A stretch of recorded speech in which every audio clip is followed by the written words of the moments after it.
Good morning. My name is Jay Rosenthal. I'm the Managing Director of Business of Cannabis. Welcome back to the Cannabis Daily Show for Monday, February 7th. For those new to Business of brands, people, and trends driving the cannabis industry, and that's what we look to do here every day. We'd love to hear from you in the comments, and always feel free to visit us at businessofcannabis.com, as well as through all social channels, Twitter, LinkedIn, Facebook, and Instagram. And please do subscribe to our YouTube channel.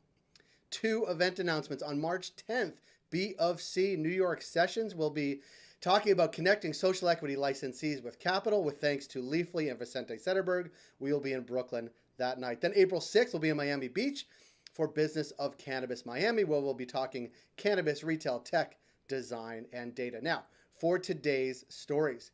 Canada Border Services are seizing more cannabis than ever before. American legacy operators are still in jail despite widespread legal markets.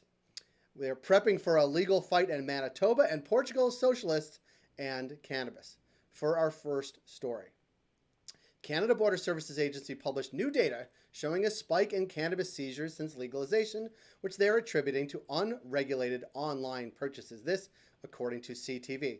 By the numbers. So 500 kilograms of cannabis was seized in 2017-2018 before legalization. In 2020 and 2021, there were 11,800 kilograms seized. That's a 2,200% increase.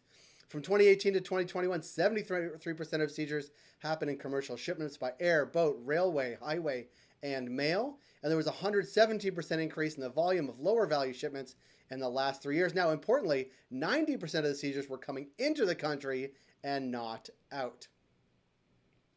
For our second story, hundreds or potentially thousands of Americans are serving prison sentences for nonviolent cannabis crimes. Daniel Messig, who is facing a 5-year sentence for his involvement in unregulated cannabis sales in Pittsburgh, is evidence that incarceration for selling cannabis is still very much a reality in the U.S. This with reporting from Forbes. According to Messig, the FBI raided a stash house he was using after 404 pounds of cannabis was delivered on May 24th, 2019.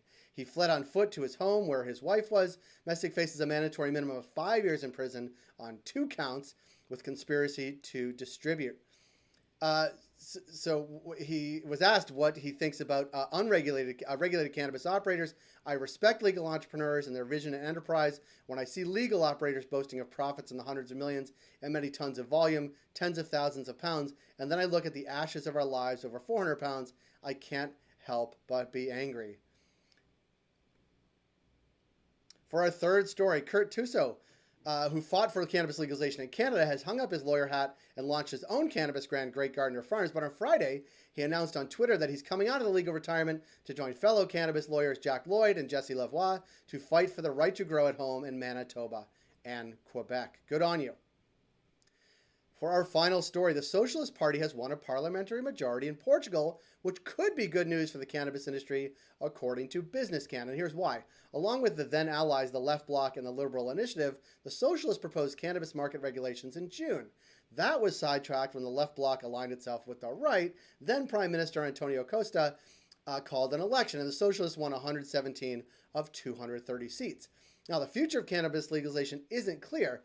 Laura Ramos, who's the editor-in-chief of the Portuguese cannabis publication Canna Reporter, quote, hopefully legalization will go forward this year, but with the recent changes on hemp making it more difficult for farmers and this government gaining power with the elections, I really don't know what will happen. Some members of the Socialist Party are more liberal, others are more conservative, so it's still too early to call. Those are the stories we're watching today. Join 10,000 others and catch all these stories and more in your inbox at 7 a.m. with our Cannabis Daily newsletter. Join us tomorrow for our next episode of the Cannabis Daily Show, where we will have a BFC live conversation. So tune back in tomorrow. Thank you for joining us. Please subscribe on YouTube and have a good day.